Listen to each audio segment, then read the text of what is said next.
gente, como estão? Tá todo mundo bem? Tomar uma água e tal?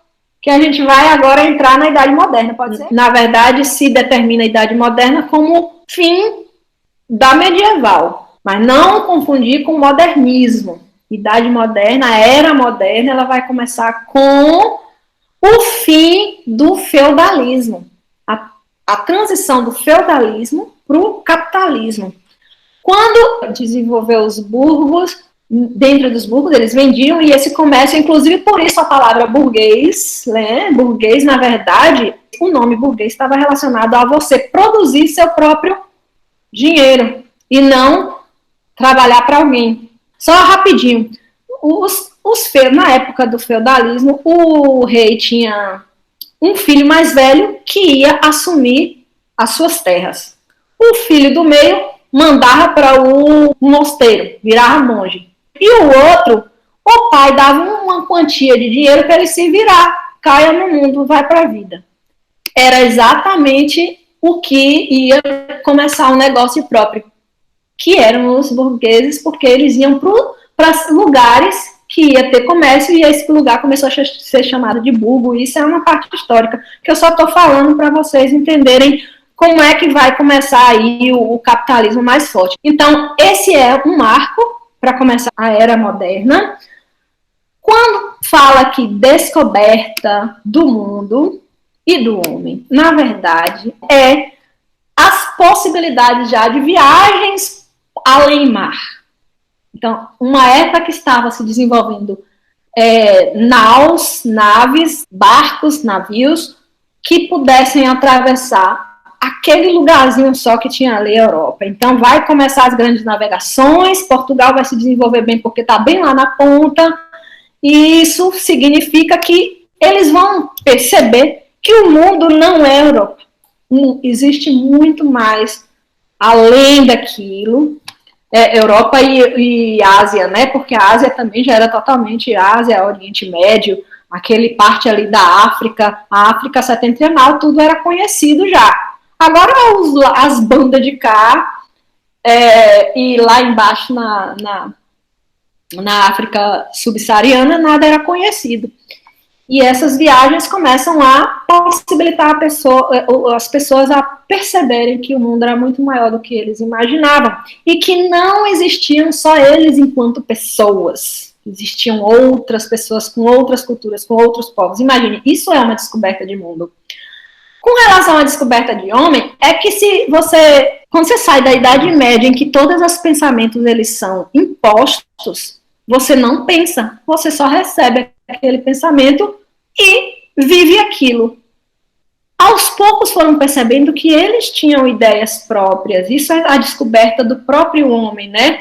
Do próprio raciocínio. Isso não anulou a existência de Deus nessa época. Só dividiu o pensamento da época, viu? Se Deus deu pensamento para o homem, deu a inteligência para o homem, significa que ele tem que usar a razão, o raciocínio. Então, é nesse sentido que se fala a descoberta do próprio homem, né? Quando ele pensa que ele é inteligente e ele precisa usar essa inteligência para o bem de si próprio. Por que eu estou falando isso? Porque uma época, já no final mesmo da Idade Média, todo mundo ouviu falar da peste bubônica, né? Da peste negra, a gente está vivendo um momento disso, né, de sofrendo com muitas mortes com doença. Nessa época foi a peste negra, que matou e dizimou muita gente. Enquanto se tinha o pensamento de que era Deus que castigava, era quando só atacava as pessoas mais simples. Quando essa peste começou a dar nos reis, nos padres, nos monges, aí ele, não, tem alguma coisa errada, entendeu? Começaram a morrer, e aí começa-se a perceber que existe algo mais além do que a aceitação de destino traçado por um Deus. E é assim que começa a ciência, é assim que o marco inicial da ciência moderna, com essas buscas de respostas que não são as pré-programadas, as pensadas por alguém, por monge, por igreja, certo? Esse marco também está relacionado, o marco inicial da ciência moderna, está relacionado até à criação do telescópio, né? Aí você vai ter o Galileu, você vai ter o Copérnico, você vai ter a galera da física, e foi nesse período, que eles começam a observar os astros, começam a perceber o formato redondo mesmo da Terra, né? E nesse meio tempo a gente tem o pensar, a ciência e a arte caminhando junto, certo? Não é assim. Hoje tudo é separado, todas as disciplinas são separadas. Geografia é uma coisa, arte é outra, filosofia é outra, sociologia. Nessa época, tudo era processo de conhecimento, inclusive a arte, né? E vai desenvolver, assim, de forma absurda, a arte relacionada à matemática, relacionada a cálculo. Vocês estão vendo aí uma imagem do Michelangelo, da pintura de Michelangelo, que pela primeira vez faz a face de Deus. Toda a Idade Média, todo o cristianismo lá por trás, nada nunca fizeram uma imagem que pudesse representar Deus. E aí o Michelangelo é convocado para fazer a pintura da Capela Sistina, e ele vai pensar e fazer o Gênesis, ele pinta lá em cima, e essa é uma das pinturas que, por que eu coloquei aí? Porque é simbólica para mim, para o Renascimento. Aí a gente tem a criação. Percebam que a mão do homem está um pouco mais levantada do que a mão de Deus. Ele está um pouco acima. Percebam também que Deus está numa nuvem aí, que ela tem um formato meio cerebral, de cérebro. E aí existe uma interpretação subliminar de que imagem e semelhança divina, eu vou mais a fundo e vou negociar com a cabeça de vocês agora, viu? Reparem.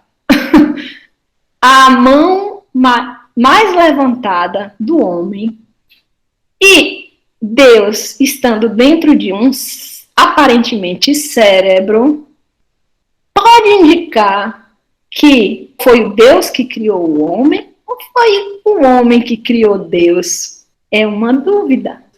Gente, isso é apenas uma forma de mostrar que surgiu a dúvida, tá? Não quero mexer na cabeça de ninguém, não. É só para é só para ilustrar esse período em que a dúvida do poder do homem vai ser mais forte. O homem, por isso fala que é um período antropocêntrico.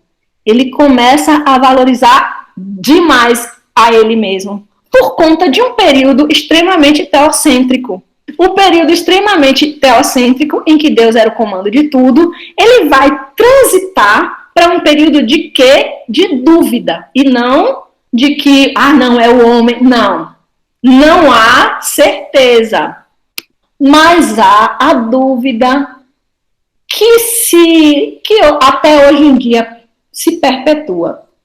Né? Sim, o homem era extremamente narcisista, por isso foi uma época que foi denominada de antropocêntrica, humanista, sabe, individualista. E aí, gente, olha lá onde ele está. Hoje já está restaurado. Aqui foi antes da restauração.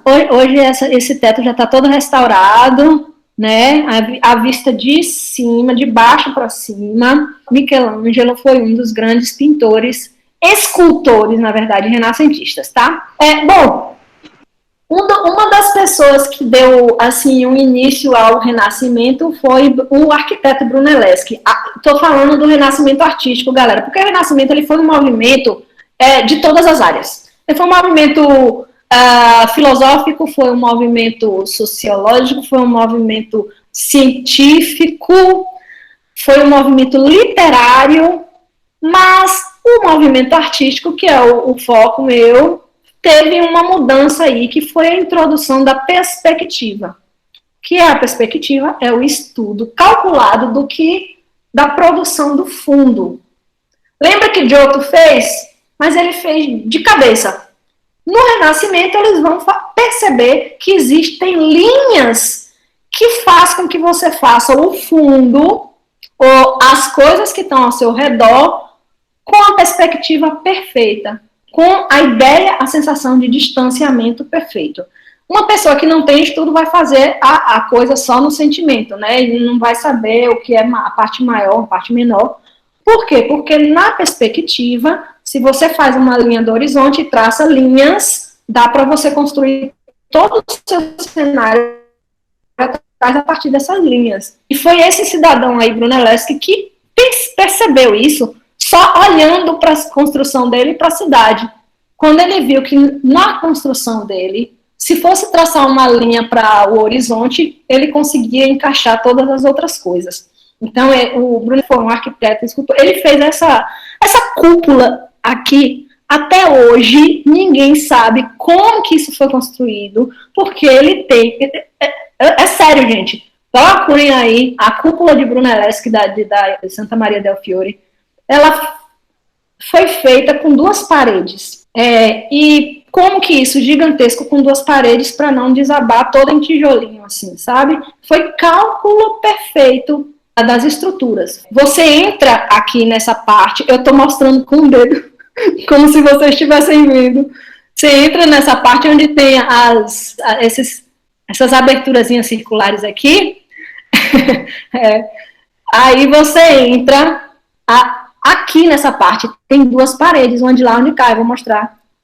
Peraí, aqui é só uma visão da cidade e a cúpula, o domo, que é gigantesco e é o prédio principal de toda a cidade de Florença. Florença foi o berço do Renascimento.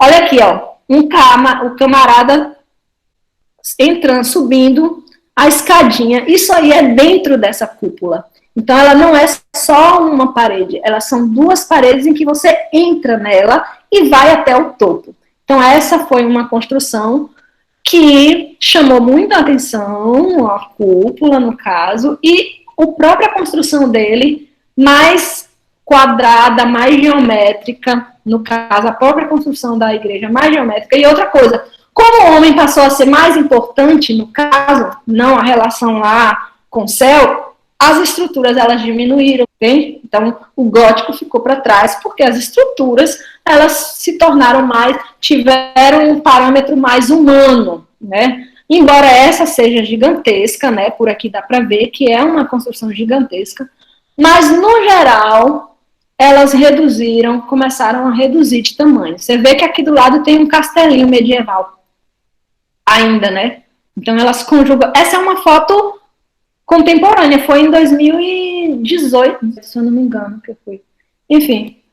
E aí tem os castelos medievais que caminham junto ali, tem muita construção já mais recente, mas assim, ela é imponente e ela está tal qual ainda no período renascentista, nada mudou e não sofreu nenhum desastre. Melhor ainda. Bom, as pinturas de alguns pintores que já estavam fazendo a transição para o Renascimento, aquela coisa já mais cheia de gente, mais cheia de cenários atrás. Veja o cenário aí, um cenário construído como se fosse uma varanda, né? Não existia essa possibilidade, mas a partir da perspectiva, a construção da perspectiva, o pintor aprendia a traçar linhas de forma que dê para visualizar perfeitamente a parte interna, sem nenhuma deformação, certo? Essa é uma das pinturas mais conhecidas, né, de Leonardo da Vinci. Eu só coloquei ela aqui para mostrar para vocês como funciona a perspectiva. Olha aqui, ó. Aqui, ela é feita numa parede, a Última Ceia, e ela quase foi destruída, viu, galera? Essa daí foi bombardeada na Segunda Guerra Mundial, e se não fosse os protetores, eram viajantes protetores das artes do período da guerra, que colocaram um monte de saco de areia até em cima para proteger ela, tanto a parede, tanto na frente como atrás. Ela foi bombardeada e a parede ficou. Então, por conta disso, a gente ainda tem uma pintura de Leonardo da Vinci. E a perspectiva, como funciona? A linha do horizonte, ela está aqui no olhar de Jesus, e a partir daqui saem todas as linhas que se constrói o interior do espaço onde ela está. Tá dando para sentir?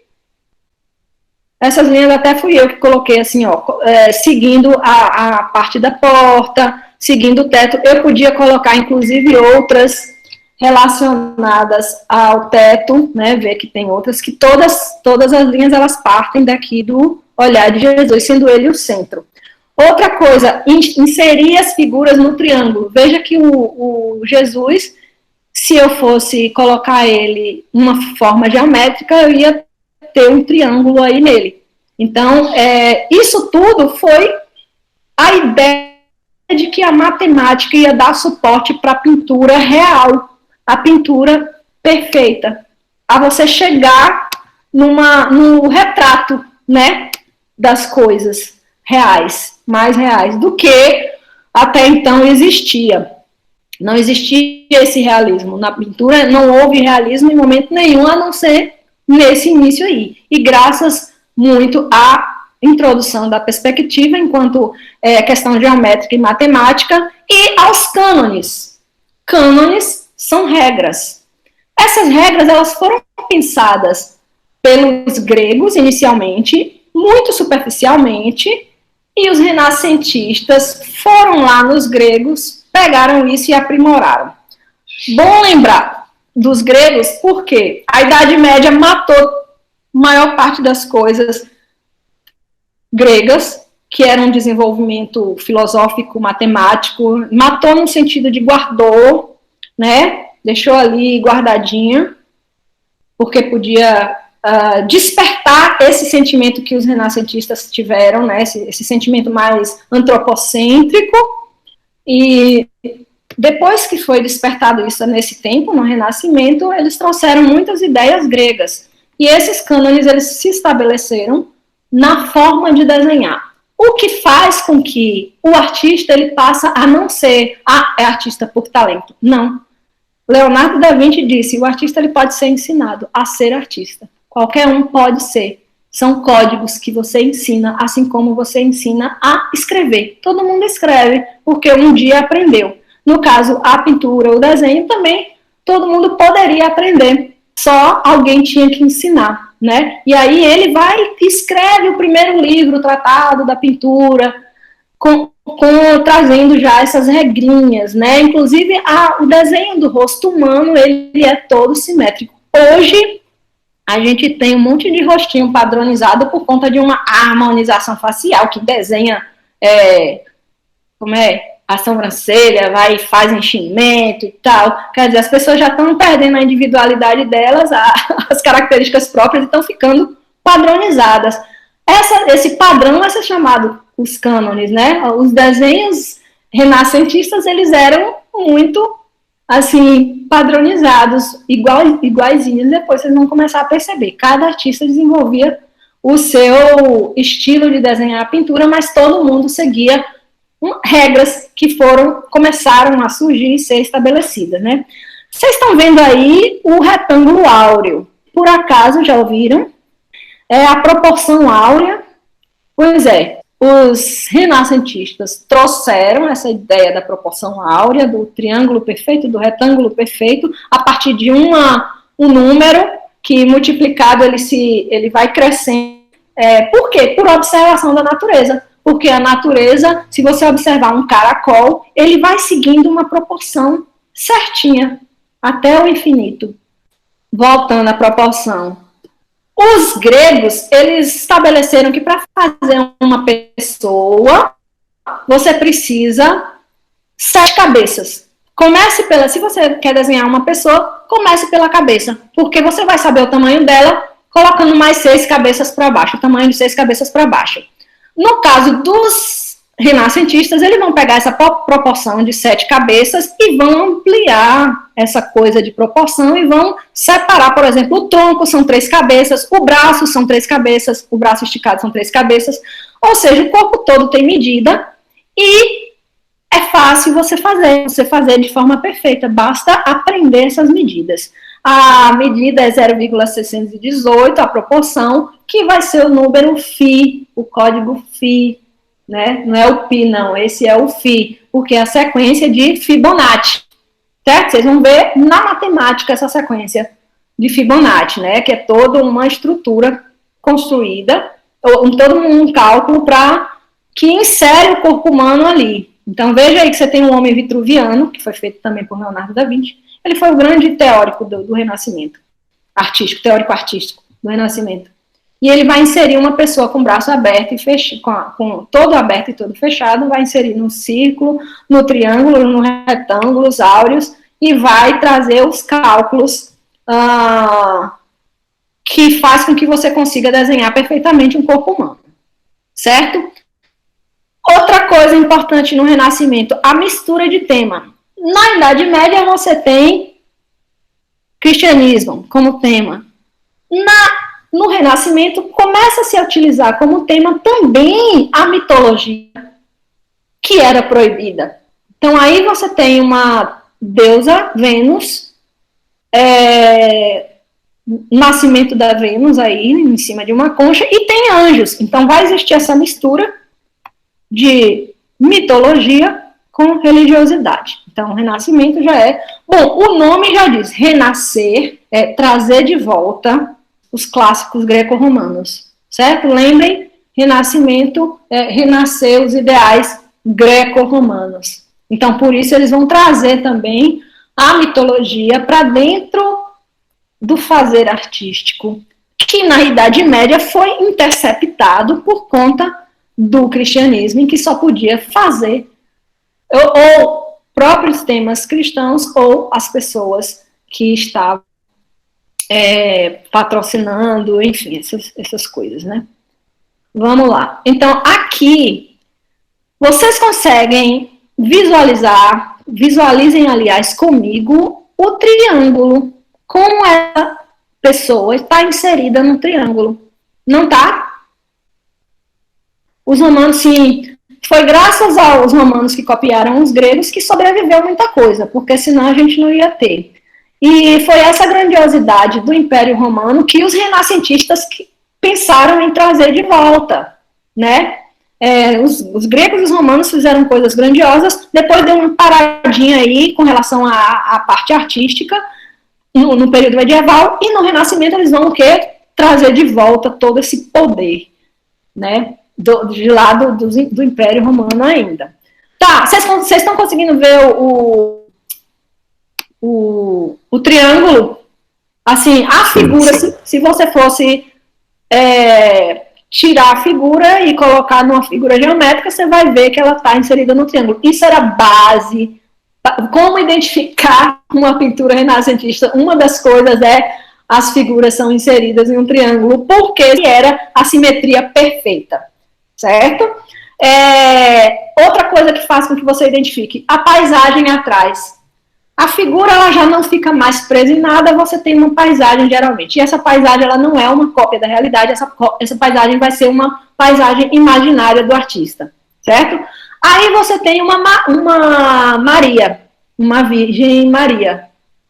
Ela já bem diferente né? Mais ou menos diferente, porque ela mantém as cores do manto azul, ela mantém o olhar né, triste, contemplativo, mas a auréola ela já vai se perder, ela vai se tornar mais humana, percebe? As figuras que eles representam, que são sacras, eles vão se tornar mais humanos.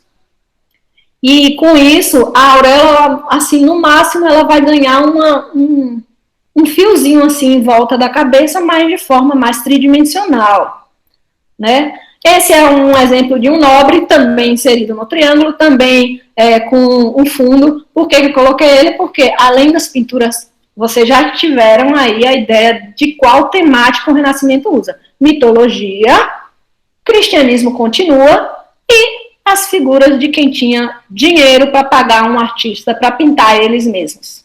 Eles próprios ou a família.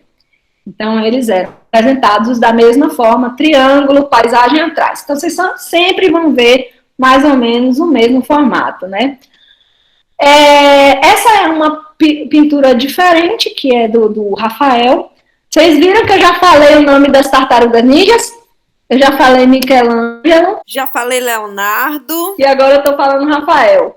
Se quiserem lembrar de qualquer pintor renascentista, é só lembrar dos das Tartarugas Ninja, vocês vão ter os pintores renascentistas. O Rafael, ele fez em uma sala gigantesca, né? Isso aí tá numa parede. Veja se vocês conseguem ver aqui, tem uma mãozinha tirando foto. É porque é numa parede, não é um quadro. É pintado mesmo na parede. Aqui você tem a escola de Atenas, que é uma valorização da filosofia, valorização dos gregos, né? Então, figuras aí representadas nessa escola de Atenas, como Platão, Aristóteles, vários outros filósofos, Sócrates. Só que, paralelo a isso, os carinhas que são nazistas, como vocês falaram, eles se autorrepresentaram. Tipo, aquele ali no meio seria o Leonardo da Vinci, na figura de Platão. Aí tem o Rafael, que está aqui no cantinho, foi representado como um outro, enfim. É uma outra temática. Então, aí vocês vão ter 4 temáticas básicas no Renascimento: mitologia, cristianismo, filosofia e os nobres, a pintura dos nobres. Beleza?